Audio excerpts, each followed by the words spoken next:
what we have done in the past with data security over coffee is it's really just a conversation, and it's a conversation about really whatever topic Angie and I want to throw around. I know that we're going to be doing a webinar together on the 21st of April. Yep. And really what I wanted to do was use this time to showcase cyberconIQ, the story, the why of the opportunity, etc. Because one of the things that I have found in talking with prospects and clients is that many of them they're wrapped around, okay, we have to have security awareness training. Oh my gosh, we have to have cyber training for our employees. And they are still in the mindset that it's okay to use traditional training, check a box, and then they feel good about themselves. Right. And so, my first question for you, James, is why did you decide to go down the path of cyberconIQ? Like what brought you to that place? So, Joe, really interesting you should ask this question. So I was on a patio. This is pre-COVID, the story I'm going to tell. I was in New York with a client, and we were in Hoboken looking back over the city. And this is somebody who had an enormous budget. They could afford any tool, any service, any vendor, provider, contractor, you name it. And his job was to keep a global bank safe. And he looked at me wistfully and he said, I've got all of this stuff at my command. And he said, I still can't fix the human problem. They just won't do what they're told. And like a ton of bricks, I can remember really being in front of Ken and thinking, oh my goodness, there's a real insight here. And the insight is in no other part of the business, Joe. In no other part of the business do we assume simply because we tell people what to do that they'll do it. We put in place coaching and mentoring and monitoring. We look at performance management. We think about how we communicate. We talk about engagement. And in cyber, we give them a set of rules and say, just basically do this. And so the equivalent, I think the answer to your question, the equivalent idea of checking a box, teaching people what the rules are and assuming that that's going to fix your security problem is fatally flawed. And it's fatally flawed because people don't function that way.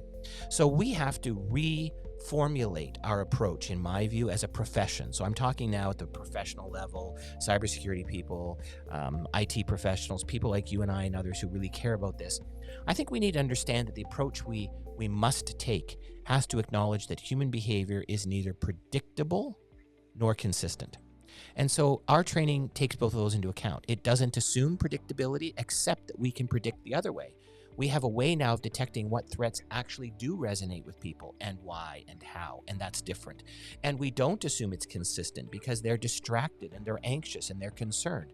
So we pair the two things, which is a knowledge of what particular vulnerabilities at a deep level make people susceptible to making an online mistake that could be fatal for your organization, and mindfulness in what we do to overcome the general nature of work and workflow and stress and distractibility. And by marrying mindfulness with vulnerability training, you get a much more potent combination. In fact, you get 4 to 6 times more effectiveness out of that approach of training than any generic alternative. It's pretty powerful. It is powerful, and it's powerful because it speaks to human nature, Joe. It's powerful because what we do is we help people discover something about themselves, right? And think about the differences. You and I are also educators. Think about the differences between standing up and giving a content-laden lecture that's just knowledge, which they could easily gain from a textbook, versus what I know you and I do, because I've seen you do it, where we animate that content with the context of our professional experience and what it means and how we deploy it. One of the things my students call them is war stories. They love to hear my war stories. What Right. happened when the bank got breached and what happened when I got the call at midnight. So really, inevitably, I'm not dealing with content in what we do. I'm dealing with the context of the fact that the human firewall is our last line of defense. And at that point in time, when all of our cyber hygiene and our really solid effort at a technical level, which is good and we all have to do it, but when that fails and that payload, regardless of what it is, ransomware, malware, recredentialing, whatever it is, that payload is in front of our employee, the only thing that's going to make a difference is what that employee does in that single moment. And Joe, I'm going to use a binary example because I'm an old mainframe guy, speeds and feeds and binary codes and ones and zeros, and I think your audience will appreciate this. It's a little bit like the lottery in reverse. If you never buy a lottery ticket, if you have 0 lottery tickets in your possession, then your odds of winning the lottery are what, Joe? Pretty bad. 0. They will never be anything but 0, okay? And then the first purchase that matters is your first lottery ticket because you get into the pool. But what's really interesting is subsequent purchases of more tickets hardly affect the ultimate probability of you winning the lottery at all, actually, mathematically. Right. So that first purchase is the most important. Now let's think about it in reverse. Because we can never not buy a lottery ticket because we're all dealt in. We all get a lottery ticket. The question is, when will ours come up? And so our job is to actually do the reverse because we don't want you to win that lottery. So we want to keep those odds in your favor. And we think about cybersecurity in different terms. We know and acknowledge to our clients, nobody can ever get it to 0. It's not possible. But we can get it so low that the probability of you winning the cybersecurity lottery, which is not one you want to win, this is not Powerball we're talking here. Right. Folks, over coffee in the morning, this is not a lottery you want to win, let me assure you. We can do everything we can with our clients to reduce that probability, and not just on the training front, by the way. So ours is really a behavioral modification platform. We're increasingly trying to get people to understand that we provide a way to measure and manage the risk that we make visible by looking at the human factors attacks differently. And so it's just really not training. And there's a whole raft of portfolio products that fit into this. And if your clients are interested, they can talk to you, Joe. But this is really a rethinking of our approach to cybersecurity for many of our clients. It's fundamental. So for many of the directors and IT managers that I talk to, I think that they're beginning to understand that what they've done for the last 10 years is just checking that box. And it's not sophisticated, and it's not getting them to a better place. The challenge that they have, and I think you probably know this from your own experience, is they now have to sell something that is, in their mind, very intangible. It's not. We're not going to buy a firewall, and we're not going to buy a monitoring service necessarily, but we're buying something that's intangible. And so, what advice do you have for them on how do they sell this new type of behavioral training to the C-suite? How do they get executives to really buy into it? And, I don't think it's so much that they have to buy it, but even allowing them to have the conversation, because often they just get pushed aside because senior leadership is busy enough that they don't even let them have the conversation. So what advice can you give them to get their foot in the door, have the conversation, and try to move it forward? So we call this the black hole of fear at CyberconIQ. And the black hole of fear is something that we have all created. So as cybersecurity professionals, when we initially all got into this business, and I'm old enough, Joe, and I'm going to joke, I'm going to say you're probably joining me in this. I can remember before we had the phrase cybersecurity, we had information security and privacy. And you and I both know this was not a sexy part of the IT business. This was like being a plumber in the IT department. I mean, it was just, right. It was hygiene and basics and patching and system security and, access and control. It was not interesting stuff. Suddenly we add the internet and the globally interconnected risks that are born from an integrated digital supply chain, right? So we now all inherit one another's risk. And it's a fascinating proposition to imagine that suddenly with cybersecurity, it became incredibly important for us to keep these very interconnected networks all safer. So I don't blame anybody for the first 10 years or so of our business, because all we had to work with was two things. We had fear, the fear of being on the front page of the paper, or the fear of regulators, or the fear of losing something and the costs of remediation and reporting a breach, or whatever it was. So fear drove us to this huge black hole of spending. And we opened up our wallets as organizations, and the C-suite was operating on fear, let's be fair. And they were pouring money into whatever they thought were going to solve the problem. And what we've discovered, I think, now is that we are seeing rapidly a shift in that to ROI-based questions. So the C-suite is now asking cybersecurity and IT professionals in general, well, look, we've poured all this money into this. We don't appear to be much safer. In fact, if anything, we're probably less safe than we might have been. Cloud's a great example. May I use cloud for an example, Joe? Sure. So many of your folks are probably in the process of transitioning from pure legacy to cloud. Well, here's what the research, and we track about 131 different research sources in our practice. And so we make a deliberate effort to be data driven.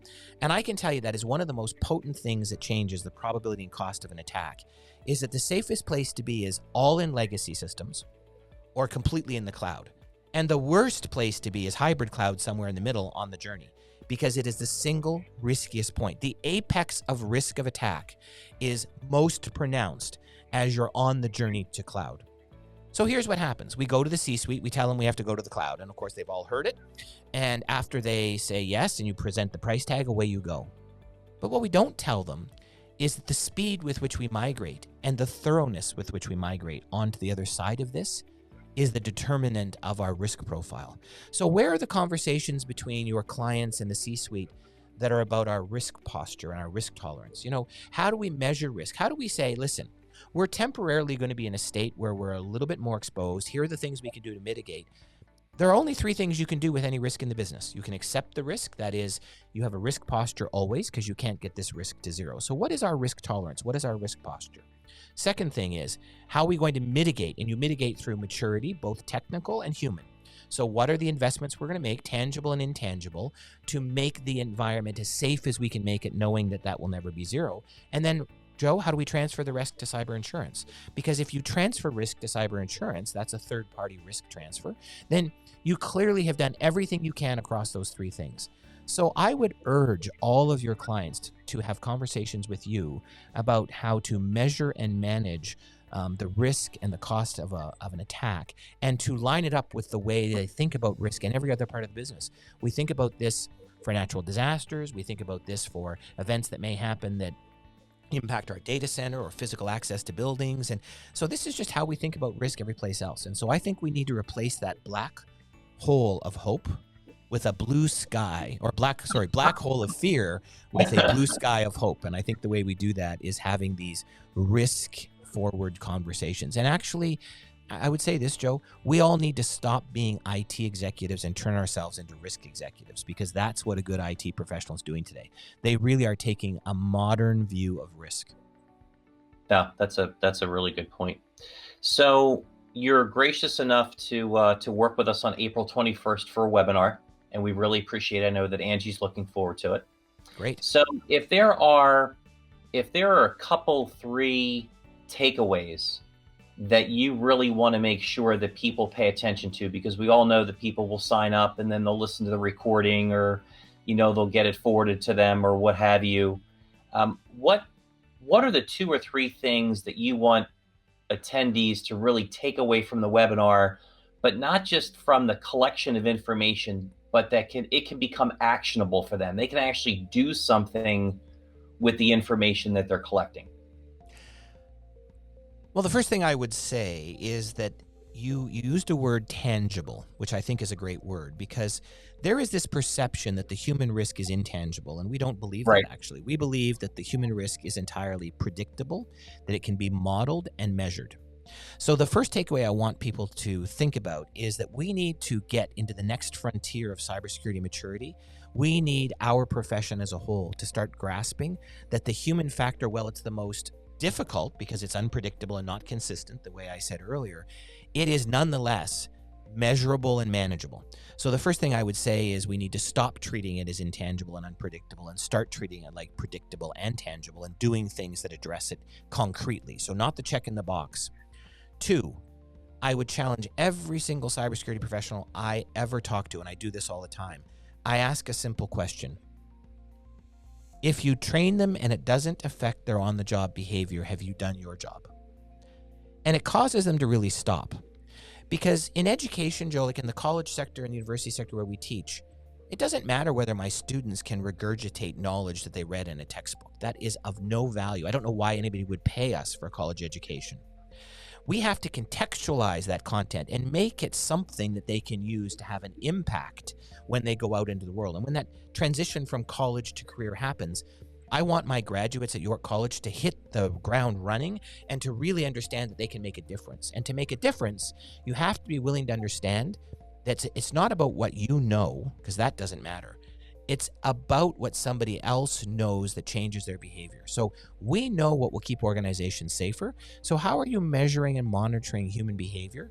And how are you actually making sure that it's changing their on the job behavior? And if you can't prove that, if you can't close the loop to establish that you've actually caused people to behave differently, then your training has no value. So you might put a check in a box, but it's not doing anything. For the money you've spent, it's done nothing. So how do you prove that business case? So I think that would be my second takeaway.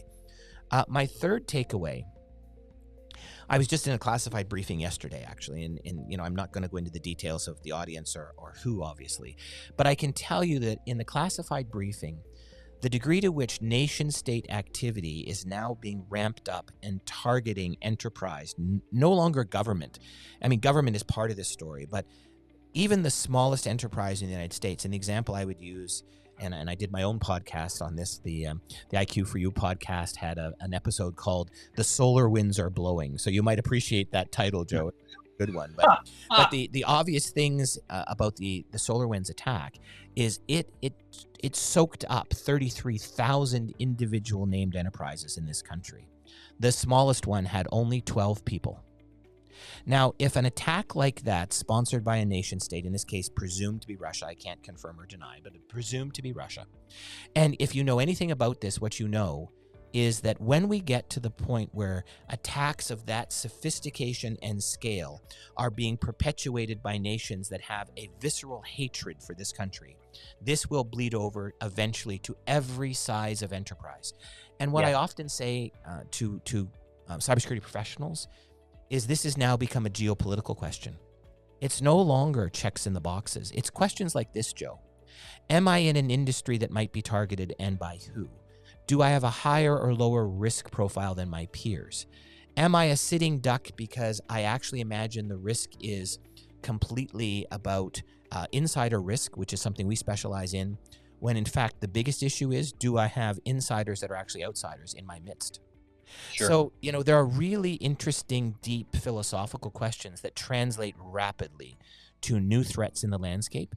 And so the job of being a cybersecurity professional today is way more complex. And I mean, I think on that note, what I'm going to do is go have a third cup of coffee, and I might even add what my partner calls cottage cream, which he calls Bailey's. So I'm getting increasingly to the point where I'm going to reach for the Bailey's bottle, add it to my cream in the morning, cream in my coffee.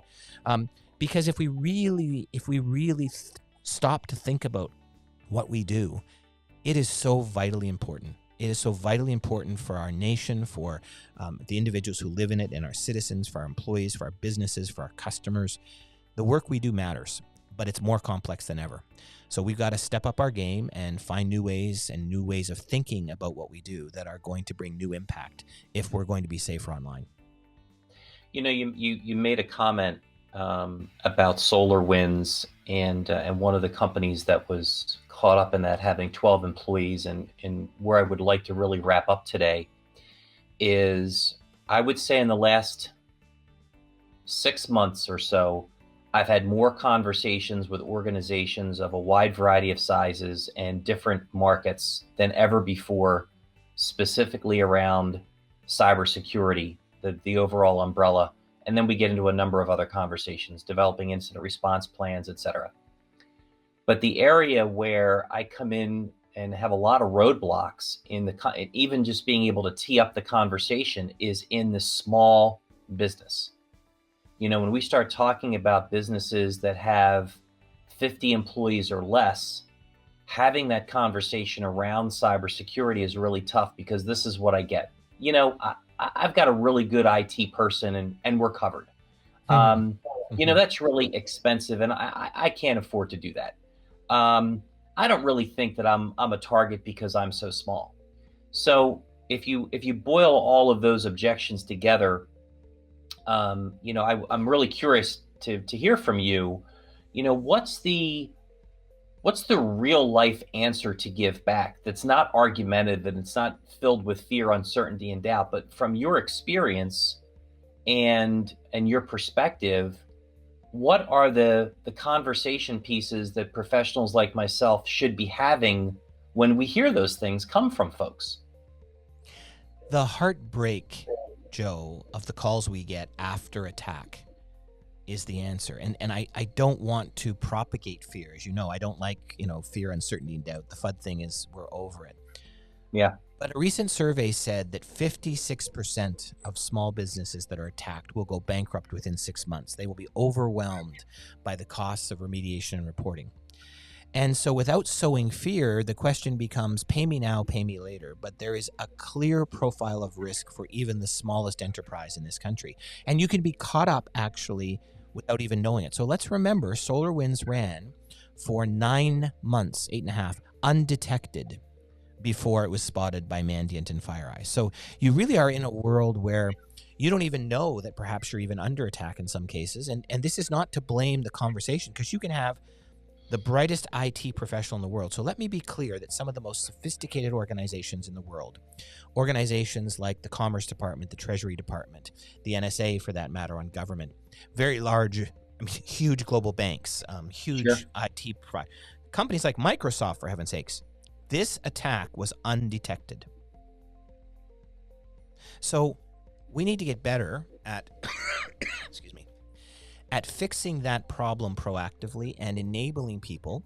And then if it does happen and a hack or an attack does afflict you, what can we do to speed up our response? And we call that resilience. So I actually think it's two sides of the equation, Joe.